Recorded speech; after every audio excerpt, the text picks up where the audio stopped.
Hey guys, this is Bethma with Fluent Mortgage.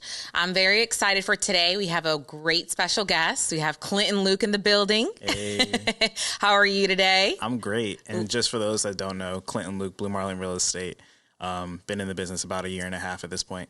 Awesome. Yeah. Getting right into it. Getting right into it. Awesome. Yeah. So, since we're at it, tell me a little bit about who Clinton Luke. Well, first of all, I want to know who named you and what inspired your name. My name? Okay. So it's not a very complicated story, but my grandfather, his first name is William, so Bill, and his middle name is Clinton. Okay. So Bill Clinton. And then I was just named after his middle name. Okay, awesome. Yeah. So not the president. No. So tell me a little bit about who Clinton Luke is. How long have you been in the Space Coast? Yeah, absolutely. I've been here since I've been born. Born and raised Palm Bay High School, all of that. Native Floridian. So where people are complaining about the heat, I'm like, that's normal. But yeah, for the most part, I've explored up and down Space Coast from, Mims to Grant, Valcaria, Malabar area, as well as other places in Florida for sure. But I think that there's a lot of diversity in the Space Coast alone.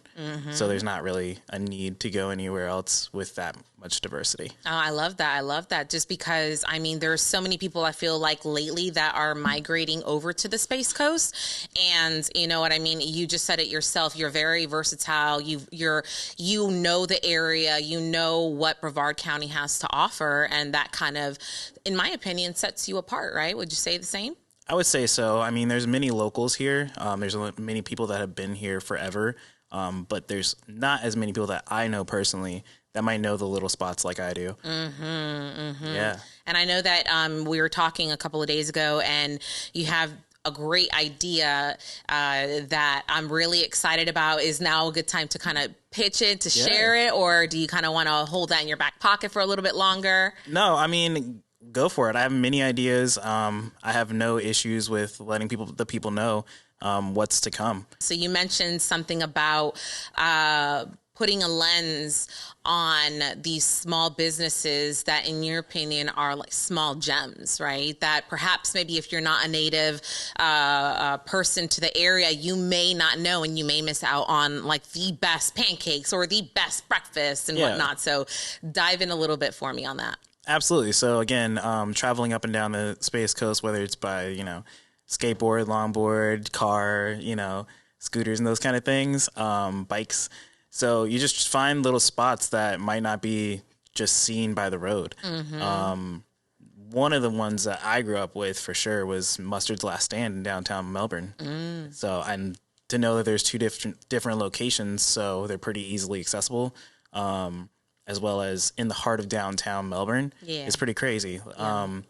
They have a lot of different toppings on their hot dogs and those kind of things. And for the people that love hot dogs and different ventures into different things, trying new things. It's like a staple in the area. Absolutely, I've been here for 20 years, and I remember they've been there in downtown for the longest. Absolutely. And I would consider myself a foodie. I pretty much only go to Orlando for a different food that we don't have over here. Okay. But the food that we do have here is fantastic. Not just food alone. You have Turkey Creek, different wildlife sanctuaries to go visit.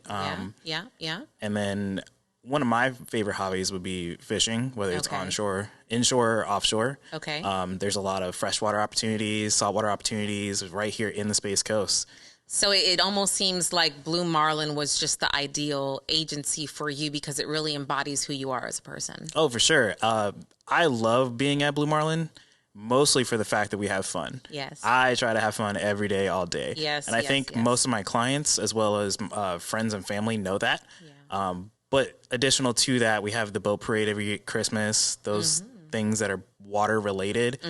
So for me to be a little water boy, I love to be on the water. It just all makes sense. Right. Absolutely. And it's just one of those things where, like you said, it just makes sense for you. And, if you are around people or you're around an environment that speaks to your soul, I feel, in my opinion, that you just perform a lot better. Absolutely. The one thing that I'm not is someone that would fake his intentions. Right. Whether it's someone that I just met or someone I've known forever, I think pretty much everybody knows that I'm here to help And in any sense that makes. But additional to that, I'm not going to be the person that just waste anybody's time. Yeah, I'm not the one to just throw words out there if they don't mean something to me personally. You're very intentional. Like there's a purpose behind your message. There's a purpose behind, you know, what it is that you're doing. Yeah. And so talk to me a little bit about what got you into real estate. So before this, I used to help clients in a different way. They were more like patients. Okay. I used to do eyewear, glasses, optometry, those type of things. So I used to work hand in hand with people.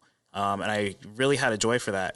But I feel that in this capacity, I can still do that without it being an illness. Right. Whether it's, you know, something dramatic or something minor, like your eyeballs, that's pretty big one way or another.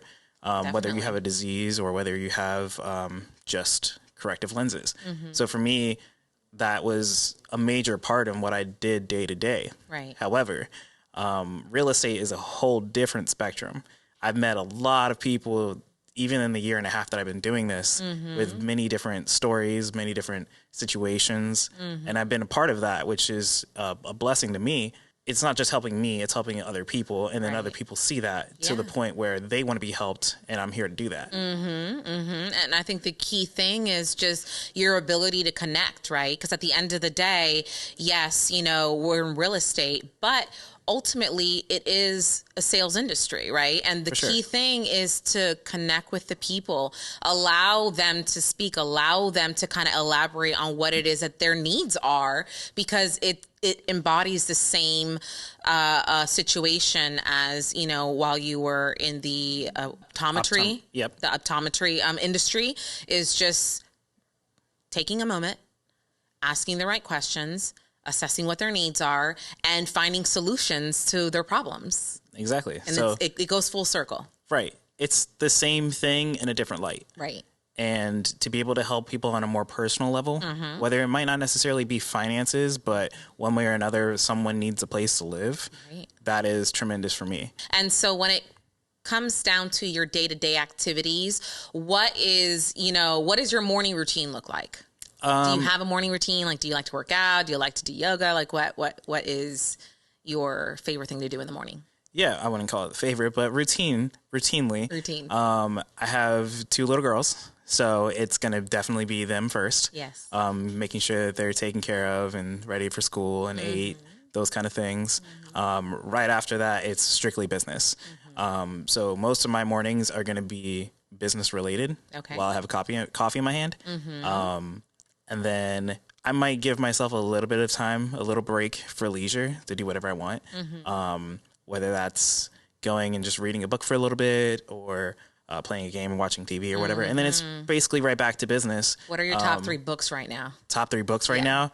Ooh, I don't know if I want to give you all my secrets. For sure, there's definitely one that's called U Squared. Okay. I don't want to dive too deep into that, but it's definitely one that my broker, Nick, gave me to take a look at. And it's helped me tremendously in my career, but also as a father and just in general as a person. How to navigate life. Yeah, how to just evolve into a better version of myself. There are quite a few others and podcasts and things like that, and that's going to definitely eat away at least an hour of my day. Just anything to elevate myself personally. And then after that, I definitely am the chef of the house. Okay. So there will be meals cooked by me by the end of the day.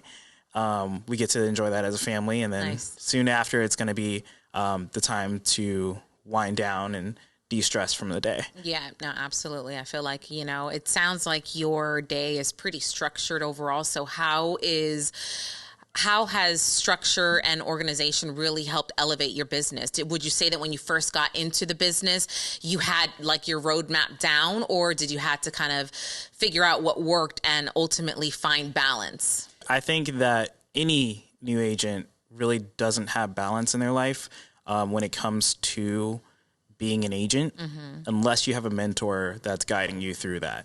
If you don't have someone telling you what to do, you're going to come into it with fresh sea legs, I guess you can say that. So it took me a while to understand what that really meant. Right. Yes, I was closing deals in my first year. Yes, I was getting things done. Yes, I was grabbing leads and working those. But additional to that, it was trying to figure out whatever structure works for me. And it's not something that happens fast. That's a good point that you make, because I feel that there's so many people that are starting to get into the real estate industry. And the majority of the times, because social media also tends to feed all of the positive aspects of everything in life, right? Everything that looks good, all the glitz and all the glamour.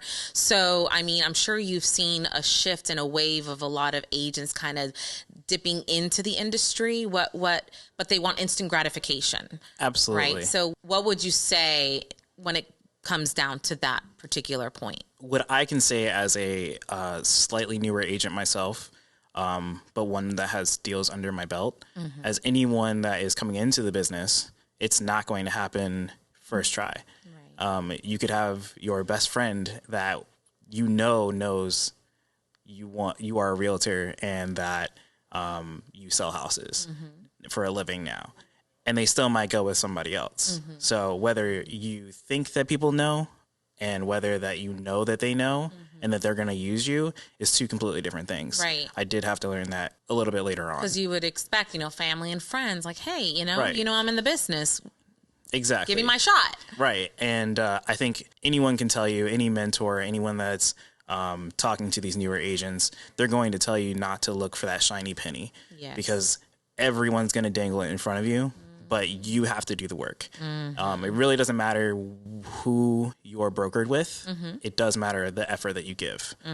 I would also say that as a new agent, it's very important that you have that structure of, I'm going to do this, I'm going to get it done. Right. If you're not in it, then you're not going to win it, basically. Yeah, absolutely. I get that. And so in the first 6 months of you being an agent, what were some impactful activities that you knew that you had to do that maybe you didn't want to do, but that really put you in the best position possible today? For sure.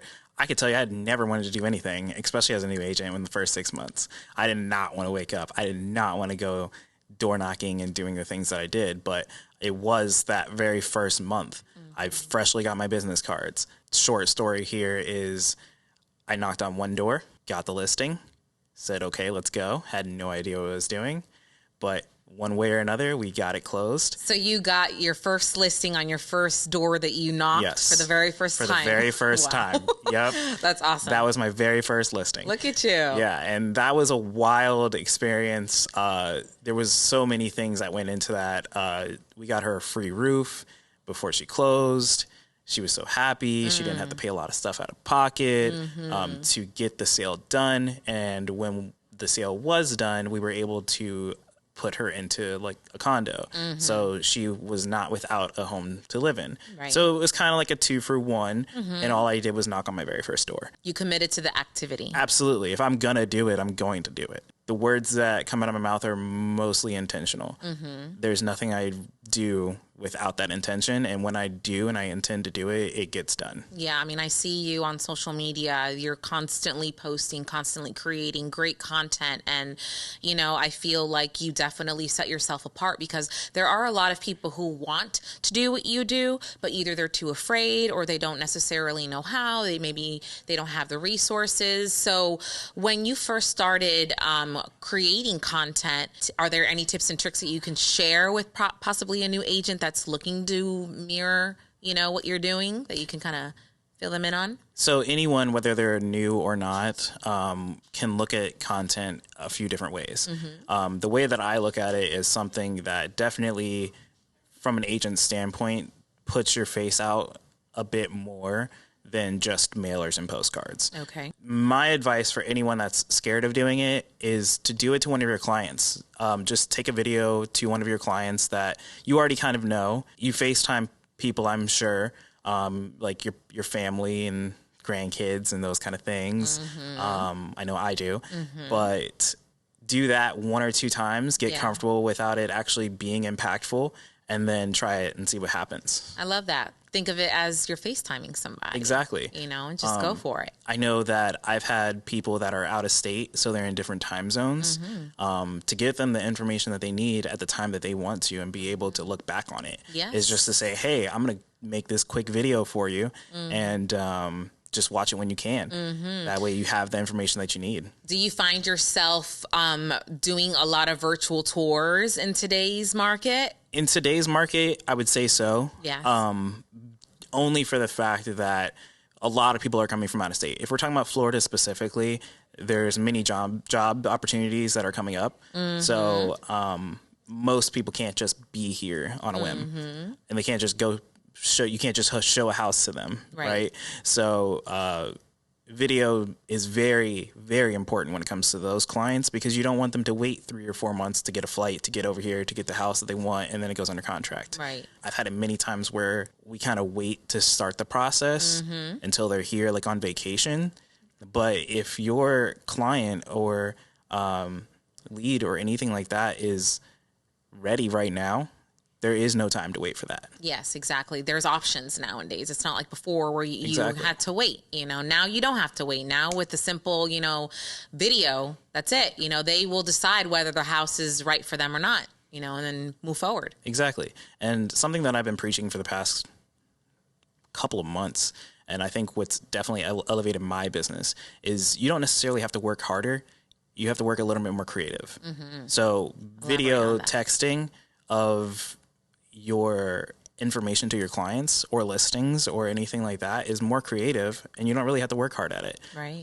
If you do find something that's creative for you and it's just another way to get in front of people's eyes, like content, it's creative, and now you got to work hard at it to get even more so out of it. And so when it comes down to generating buzz for yourself, what would you say that stands you apart from any other agent? What are you doing that perhaps maybe no one else is doing? I'm not going to share all my secret sauce with you, but I will share that the level of effort there is definitely higher than most. As an agent almost into his second year of business, I'm definitely in a system where it works for me. I know that I just need more conversations per day. So to any agent out there that wants more business, it's more conversations. Yes. And the more that I can have, the better I can do. There's millions of people here in Space Coast, and that's millions of conversations. Yeah. Millions of conversations lead to more. And so what are your thoughts on all of the development that's happening out here in the Space Coast? You've been here your whole life, so you've literally seen it from the ground up for the last how many ever years? However many ever years. So tell me, how has that experience resonated with you, and how do you feel about everything that's happening right now? Yeah, I mean, the Space Coast is large. It's a big county. You can take places like Vieira and say that they're building new things. Yes. You can take Vieira as a hot spot, if you will. Right. Especially from people coming from out of the state, out of the area. It's very up and coming. But so are other places. Palm Bay is one of them. Palm Bay is a huge city. And to have different quadrants in a city, northwest, southwest, northeast, southeast, yes, that's a big city. That's a good point that I feel like no one's really ever emphasized on. Talk to me a little bit about like those zones and perhaps maybe what's happening in those areas. Absolutely. So Palm Bay is one of those cities that it's not necessarily old construction or new construction. It's a bit of both. The amount of new construction is probably higher than most other cities, unless I'm wrong and someone can tell me differently. But what I'm seeing is there's different communities being built, different new builds in scattered lots being built next to older homes that are getting remodeled, plenty of equity out there. And additionally, there's land. There's houses on half an acre, a full acre, more than that. I don't really see that in other cities unless you're talking about older homes that have been there since like the 60s. Right. 60s, right, 70s, right. 80s. So Palm Bay definitely offers a versatile like real estate portfolio for your clients. Absolutely. I always steer them to what works for them, but additionally to things that they might not have thought about. So if you're looking for half an acre or 3/4 of an acre, but you also want a new build or Right. something that's not super old, Palm Bay might have it. Right. You don't have to just look in Melbourne or Vieira. They just might have that. So what other, up and coming developments are happening in Palm Bay that is really exciting for us natives, but also for those who may be interested in coming and moving down to the Space Coast? Well, additionally, and I think the thing that most people are talking about right now is Margaritaville is coming. Yeah. So that's definitely going to be a fun one. That's going to come off of US 1. Yes. Right down the road. Correct. If you're talking about Palm Bay specifically, there are different HOA communities. Holiday Builder has one. Lennar has a few.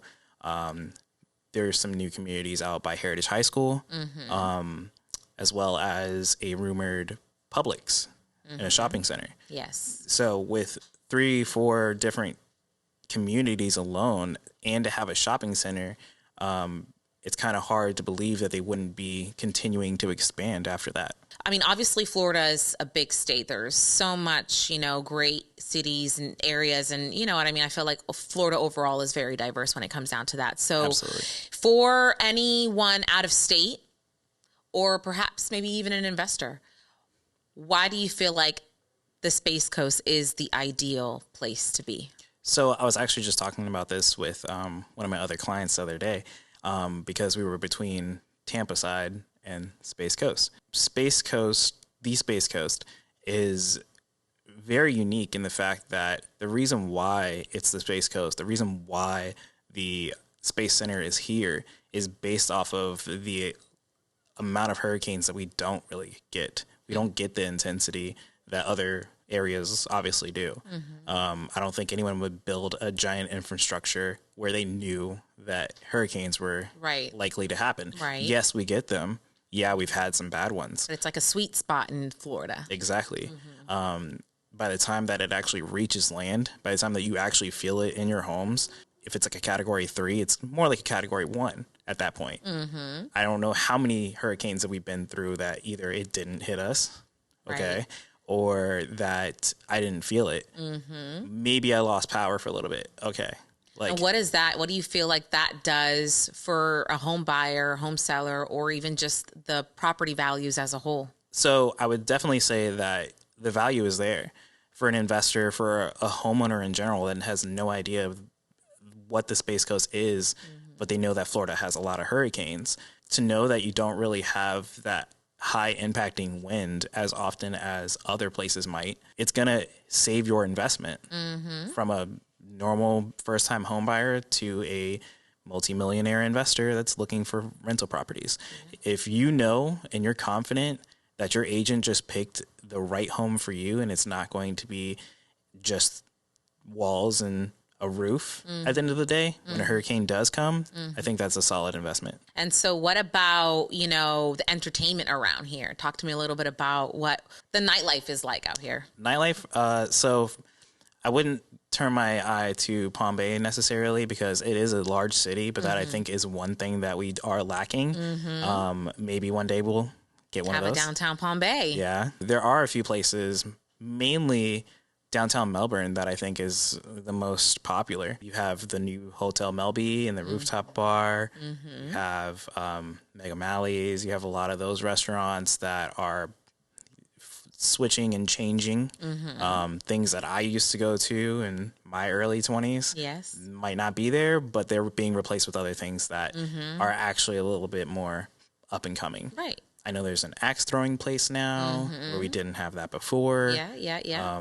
There's a lot more to do than there used to be. It kind of used to just be restaurants and bars. Now there's just a bit more. Yeah. And I think that's going to continue. And you mentioned something earlier about Turkey Creek. I mean, I feel like there's a lot of beautiful, natural trails around Brevard County that is very family friendly. Absolutely. I feel like Brevard County really does, the Space Coast really does offer, the best of all the worlds, whether you are an outdoors person or whether you prefer, to do something else. I mean, talk to me a little bit about what you know with the natural outdoors. With nature. Yeah, with nature. You got it. There you go. I mean, again, as someone that likes to go fishing and tries to go pretty often, I know that there's definitely like spots that locals might know where other people might not. Sebastian Inlet's really great for that. And I know that's very popular, right? You have the Sebastian Lagoon area as well for the family friendly part. Plenty of beaches, all through beachside. Turkey Creek, fantastic place. Great nature walk. Yeah. So it just goes to show that the Space Coast has so much to offer. Absolutely. And I would say, especially family friendly things. I have at least 4 parks in a 2-mile radius from where I live in Palm Bay. And traveling that throughout the whole Space Coast, you know, plenty of parks in Titusville that are right on the water to give you that atmosphere. How do those parks add value when it comes down to, you know, your clients' needs? I think the biggest things with clients, especially coming from out of state, whether they're in the area or not, is going to be those family friendly things. Of course, you want the entertainment for the adult life, but then you definitely want to make sure that you have the right schools, right? You have the right, you know, area that go to a park and feel safe, as well as going to the park and just having a picnic or whatever you guys want to do at the park. And I think additional to that, you have Vieira, you have the Brevard Zoo. It's a huge thing. Yeah. Another outdoorsy, family-friendly thing that you can go pretty much explore whenever. It's really important for the clients to know exactly where they want to live to kind of assess how, you know, the taxation in that area impacts them. Absolutely. I've had clients that solely look at the area and don't worry about the cost. But I have other clients that worry about the costs and to not know which areas have a lower taxation, which would affect their overall monthly payments if they have one.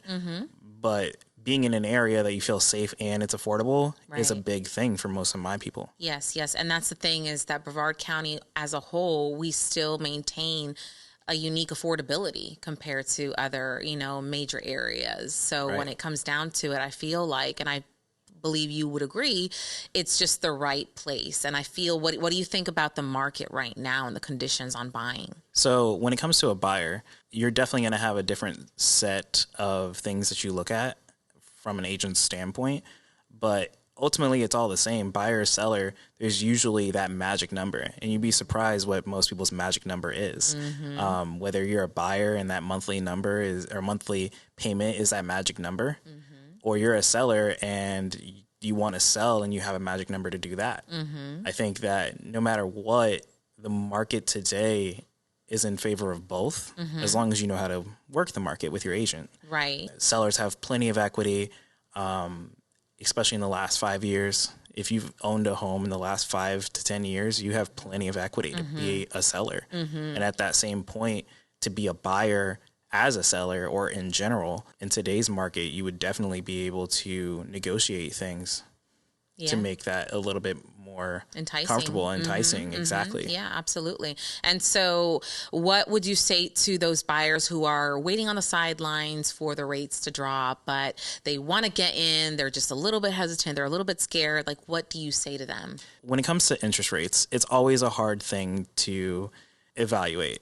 It's always a hard thing to say that it's a 7% interest rate and watch your people go, ooh, that's pretty high. That's high, yeah. And then to just go back and look at the history where it was 18, 17% back in the day. Yeah. Right? Of course, the economics were very different back then, but if you translate that to now, interest is still interest. That's still a lot of money.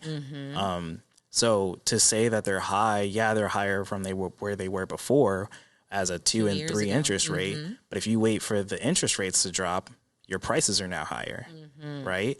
And I think the thing that resonates with a lot of people is you can refinance your interest rate. Yes. You cannot refinance that overpaid price. Exactly. And so in today's market, do you feel like there's like a sweet spot of now would be a good time to buy if you're serious about buying? And if so, why? When it comes to that, real estate is always an up and a down. Yes. As a buyer, if you're somewhere in between, which is the market pretty much right now, where you can negotiate to have that interest rate, let's say like at 5.5, you're still on top of the people that aren't getting that service, Right. as well as having the prices where they're comfortable, right? So you as a buyer have the power to have a pretty okay price, maybe even negotiated lower, and additionally have a lower interest rate than whatever the market says. Exactly. When the market switches and it goes back up, you might not have that power. And what activities do you feel like will contribute to the market going back up? What's happening right now that people have been capitalizing on and preparing themselves in order to enter the market? I think a lot of people are, when it comes to buyers and maybe first-time home buyers, are really just waiting on that down payment assistance to happen in July 1st. I think a lot of people might not have the money because they've been paying off their debt to raise their credit to be able to afford it. Right. So they're going to lean on that. That is a big pool of buyers, but I think that that's what people are getting prepared for. Yeah. Additional to that, you also would have the sellers that might need to upgrade. And if the rates go down by the time that they are comfortable doing that, they can sell their home and they become a buyer. Yeah. And So take that's advantage of all of the appreciation that they've gained over, Exactly. So What other pools of people or groups that you know of are on the sideline just waiting to jump in? I would also We have first-time home buyers. first-time with the home down buyers. payments. You have the sellers that want to upgrade, update. And then and those you that have also been time in have- the market. Yeah. They've just been waiting and waiting and waiting until it's the right time for them. I have people that can't do it because of personal issues. Maybe not necessarily financial, but personal issues. And then you have the people that are coming here, again, from out of state. I don't know how many people that I've moved from California, Michigan, Ohio. Do you feel like you're still getting a lot of out-of-state buyers? Oh, yeah. I have Yes. I have a few right now, Okay. actually. Yes. So you have those people that are coming as engineers and plenty of jobs that are available at the moment and coming up. That's a whole nother pool of buyers. So once, they're in, what's going to happen at that point? So I would say that you definitely have a lot of people moving here, but you also have people moving out.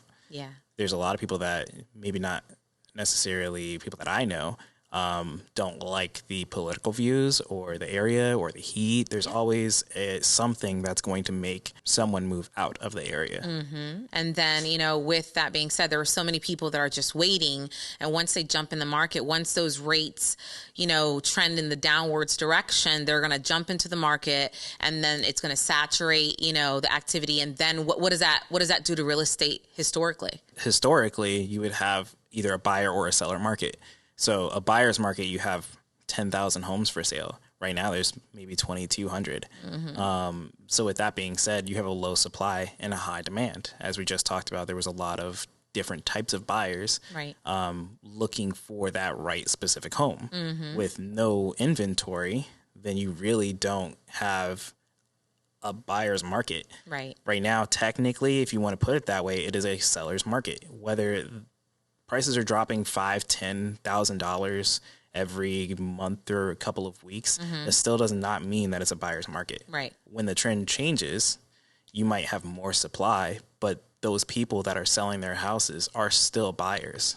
So the longer that people wait for one thing or another, whether it's prices to drop, which I don't see happening, interest rates to drop, the other one's going to go up. Right. That's just how it works. That's how it Supply and works. demand. And so what do you say to a client who, is on the verge of wanting to buy? Like, how do you have that conversation with them when it comes down to rates and when it comes down to the prices? I know that you had mentioned earlier that it's either pricing or interest rates, but then if you are managing both, then what does that look like? For any of my current and future clients, it's going to be the fact that a pre-approval is free information. It's not saying that I'm going to take money from you Right. so to find out this information. Yeah. You don't know what you don't know. And if you don't know what it's going to look like for you financially as a specific buyer, then you really have no idea if it's affordable or not. Right. It could be totally affordable. Yeah. You could be paying the same amount in your 2-bedroom, 2-bathroom apartment to buy a house. And now you have the equity that everyone keeps talking about. Year over year, it's going to appreciate. So it's always going to be a good investment. It's just how desperate are you, if you're desperate at all, and how determined are you, if at all. Yeah. And, at the end of the day, you buy when the time is right for you. Exactly. Right. Because everyone's timing is different. So what does that look like for you? And you mentioned pre-approval. And like you said, it is a free consultation. And through that, process, we're able, as a lender, we're able to determine, what your current situation is and how we can get you in the best position possible to go ahead and move forward with purchasing the property of your dreams, And so ultimately it starts with a conversation. It starts with a desire, and then it leads with action. I would say it as, if you don't think it's affordable, ask me why. Tell me why. Tell me why you don't think it's affordable for you right now. And then I would get you in touch with my lender, who would give you that pre-approval to tell you absolutely and definitely it's not the right time for you. Or you could do it if you did this. Right. That's how you get your answers. Yes. Without that, you are just a shot in the dark. You have no idea. And the longer that you wait, those fluctuations in the market, whether it's up or down, is going to slip away. Yes. And the advantages are gone. Is there anything else that you would like to share with everybody? Anything that you wanted to say about yourself that we haven't already dipped into? How do they find you? How do they connect with you? Well, I will definitely say that community presence is going to increase, as well as video content, and my face is going to be a bit more out there. Good. Yes. As well as all social media, any way that anyone wants to reach me. It's pretty much the same everywhere on all platforms. Most of the time, you're going to see me out in the market, in the streets, doing what I got to do. What are your handles? Handles? Your social media handles? Instagram, Snapchat, Facebook, TikTok, everything. And what is your tag name? I think for the most part, all of them should be CL Realtor or CL Realtor 27. All right, Clinton. Well, we're going to wrap this up. I really do appreciate you taking the time to sit with me and kind of chop it up, chat a little bit about the market and the activities that you are doing in order to create success for yourself and, to those around you. So thank you again. Agreed. Thank you. Thank you.